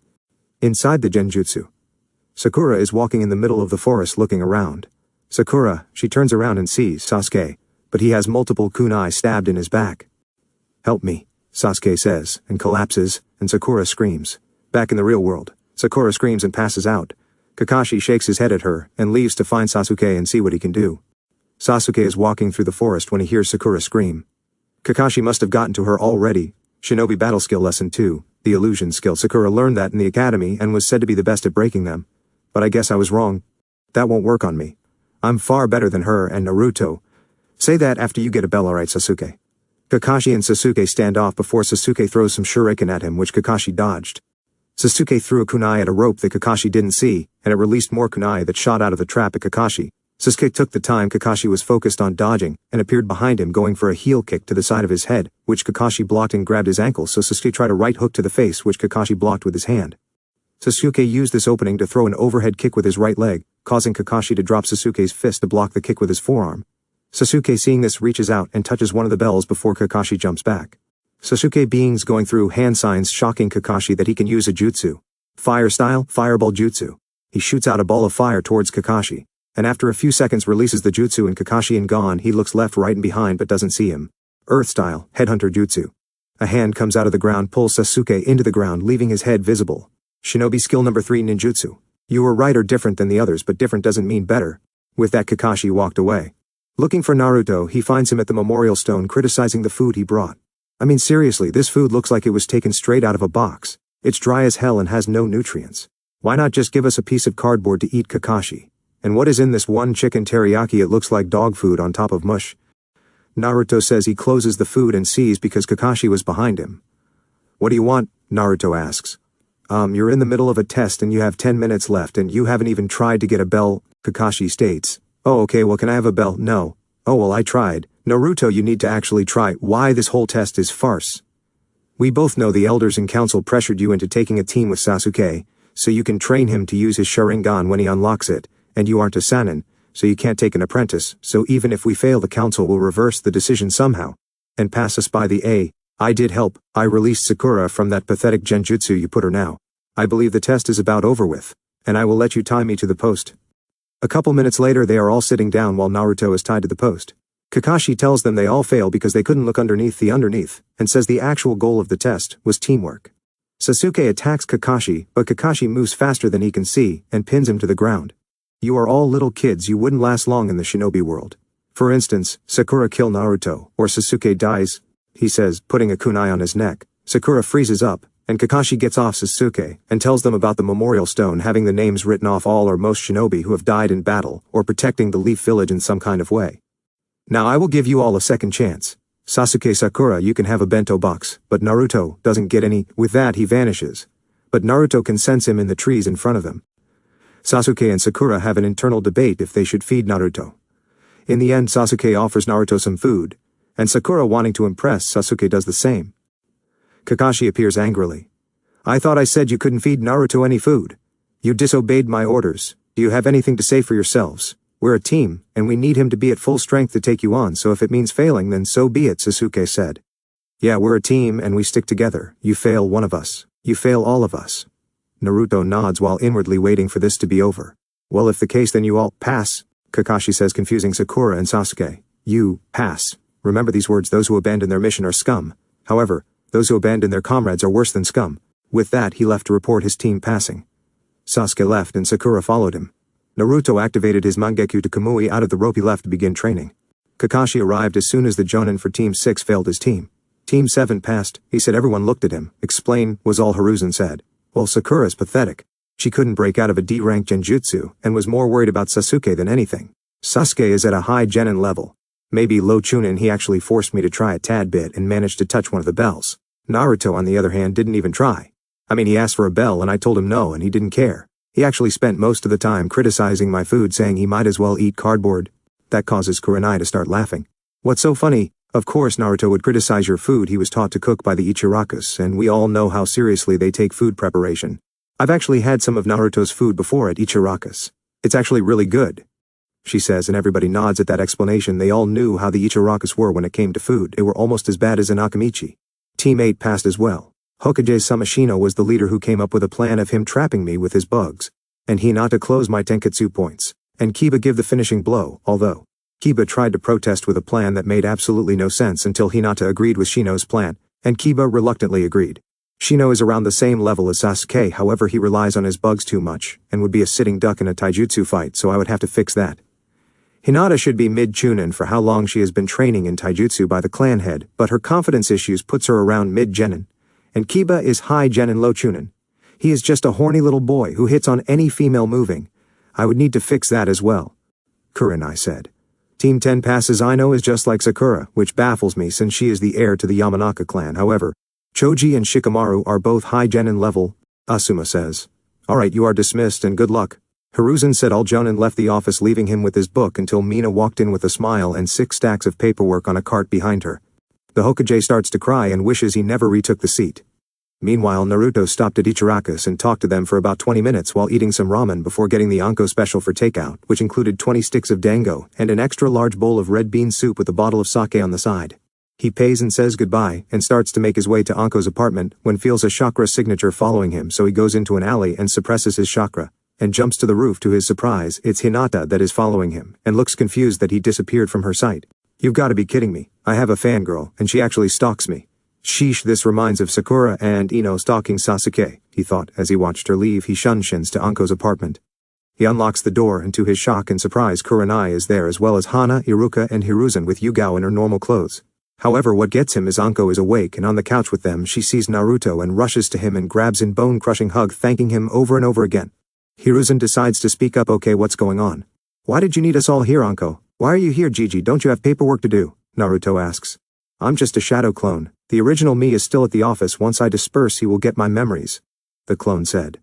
So let me get this straight. You send a shadow clone to do something for you if you need to be in 2 different places. He gets a nod, yet you don't use the shadow clones to help you with your paperwork. All he gets is a blank look from the clone before it dispersed. Few seconds later, you can hear the Hokage scream across the entire village. Fuck. Hiruzen then appears at Anko's apartment before he can knock. Naruto opens the door looking at him with a smug smile. You knew, didn't you? He asks Naruto, who nods happily. So why didn't you tell me? You didn't ask, Naruto said, making everyone laugh. Okay, why is everyone here, Anko? Kurenai asks.